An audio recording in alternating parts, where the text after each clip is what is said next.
Hello everyone, this is Tony. Welcome back to Trophy Food Experiences.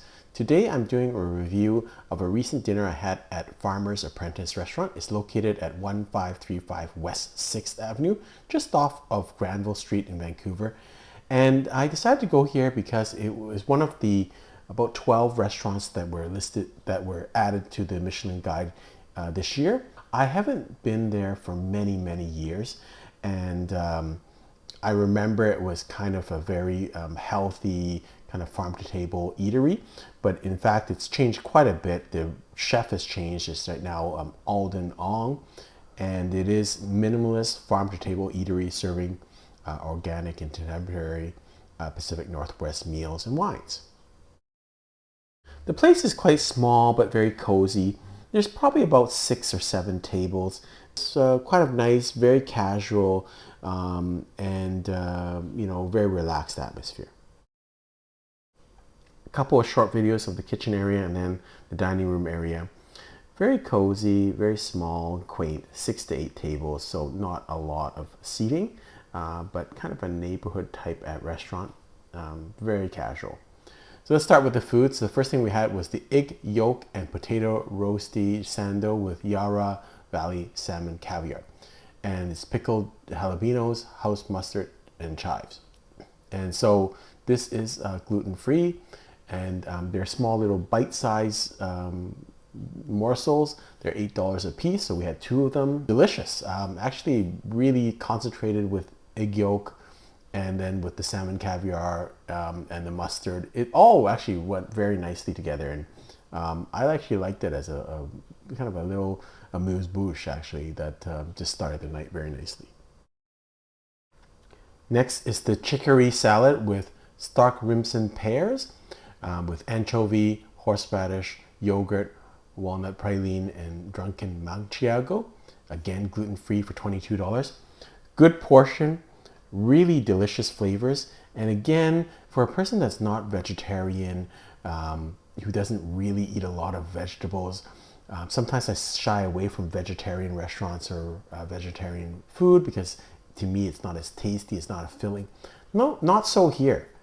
Really tasty, really nice flavors, fresh flavors, lots of interesting textures in your mouth. And this is the second course that we've had. Is like, whoa, wait a minute, this is pretty good food here. So I'm getting pretty surprised, and obviously this is changing my opinion of the restaurant. This is not what I remembered it to be, and we started talking to the waitress, and she said yes, there has been a change in ownership and the chef in the last 4 years, and this is definitely a different restaurant than when I first came to it.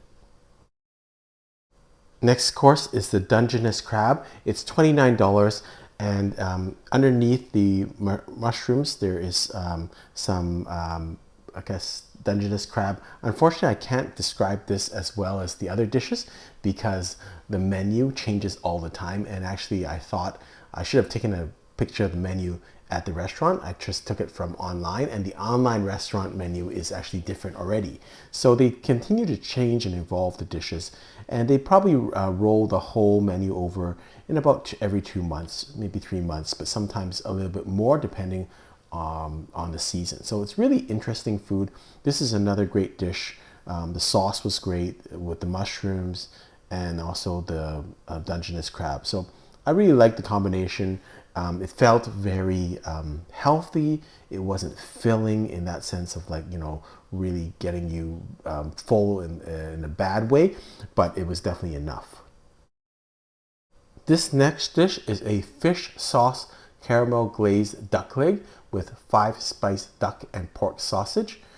It's got on the side a taro puff with umeboshi plum sauce and water chestnut daikon for $58. Actually, it's a very nice dish. So if the duck is kind of on the top, it's got the duck leg, and then on the bottom it's got the pork sausage. And then the taro puff is a very familiar thing for Chinese people, for dim sum. You see a very similar dish, and in fact I thought the chef made this better than a lot of dim sum places. So delicious. Maybe you think it's a little pricey, but to me it was delicious meal, and so I really enjoyed it. This is a rice tamale. Again, this is not on the menu online, so I should have taken a picture of the menu that was there. Again, they change it so often. It's $32. It's quite a filling dish. So it's kind of like pudding on the bottom, and then on the top you have, again, mushrooms. And again, this is so interesting. It doesn't have meat on this at all, but has a lot of vegetables, as you can see in this picture. And just delicious. It's it's very flavorful. It's got a lot of different flavors, and then they give you a hot sauce on the side. A beautiful dish. Unfortunately, I can't describe it as well as I should, but again, it's kind of the representative of the quality of the dishes. In terms of the service, I thought the service was nice and casual, but attentive. They knew their product very well. They would change all the plates. So I was really impressed with the place. Food's great, and it's a little understated. I know Michelin doesn't like, 1 stars that are very understated, but I don't know, the food's really good. Lastly, we finish off with a dessert, which is a red curry cake for $14. So curry is a curry squash. So that was underneath. There was a little bit of almost like a bread, and then some squash, and then the top here is almost like a coffee type kind of ice cream. And so it actually was a neat cake because it was not that sweet, and again, it felt very healthy. It's using kind of very unique farm to table ingredients. Loved everything they did. So all in all, I thought it was a wonderful meal. I'm going to strongly recommend this because I just think the food was very innovative, and I know it's a little on the casual side, but I think they're very, very, if not for, I know Michelin doesn't like to, you have 2 casual restaurants for stars, but I think their food is really of star quality. So I really think you should check this out. Hope you've enjoyed this video. Until next time, happy eating.